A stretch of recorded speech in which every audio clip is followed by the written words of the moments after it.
شادی کے بعد یہ میری پہلی عید تھی، بقرہ عید۔ بیگم کا خط آیا کہ شادی کے بعد پہلی عید ہے، تو رواج کے مطابق عید اپنے میکے میں کروں گی، تو آپ بھی عید پر ادھر ہی آ جائیے گا۔ عید ہم دونوں ایک ساتھ منائیں گے، جس پر مجھے بھی کوئی اعتراض نہیں تھا۔ عید پر 10 دن کی چھٹی ملی، میں خوشی خوشی کوئٹہ سے پنجاب آیا، گجرات پہنچا اور وہاں سے سسرال جانے والی ویگن میں بیٹھا۔ کنڈکٹر کو کرایہ دیا، ویگن میں ابھی چند سیٹیں خالی تھی، لہٰذا ڈرائیور انتظار کرنے لگا۔ میں ادھر ادھر بسوں میں مسافروں کو آتا جاتا دیکھنے لگا۔ یوں ہی مجھے خیال آیا کہ یہ سب لوگ جانے کہاں کہاں سے اپنے اپنے گھروں میں عید کرنے کے لیے آ رہے ہیں، اور میں کیسا بے وقوف ہوں کہ اپنے گھر اپنے والدین کے پاس جانے کی بجائے بیوی کے کہنے پر اس کے والدین کے گھر عید کرنے جا رہا ہوں۔ میرے بوڑھے والدین میرا راستہ دیکھ رہے ہوں گے، بھلے میں عید سے دوسرے تیسرے دن والدین کے پاس پہنچ جاؤں گا، لیکن پھر بھی میں کیوں ان کو اس عمر میں انتظار کی اذیت دوں؟ اور اسی لمحے میں نے فیصلہ کیا کہ مجھے اپنے گاؤں جانے والی بس پر سوار ہو جانا چاہیے۔ عید سے اگلے دن سسرال جا کر بیگم کو گھر لے آؤں گا۔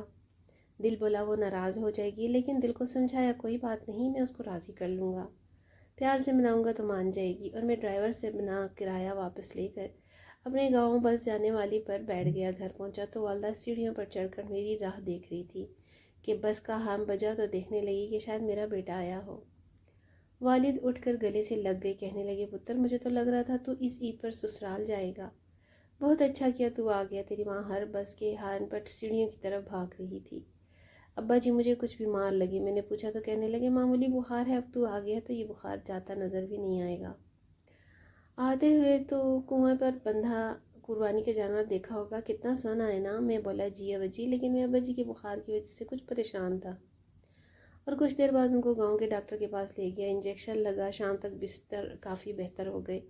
اگلے دن قربانی میں مصروف رہے، رات کو ابا جی کو پھر تیز بخار نے آ لیا۔ میں گیلی پٹیاں ماتھے پر رکھ کر ٹیمپریچر کم کرنے لگا۔ رات کے 3 بجے بہن اٹھ کے پاس آئی، کہنے لگی بھائی آپ تھک گئی ہوں گے، کل سے ریسٹ نہیں کیا، سو جاؤ۔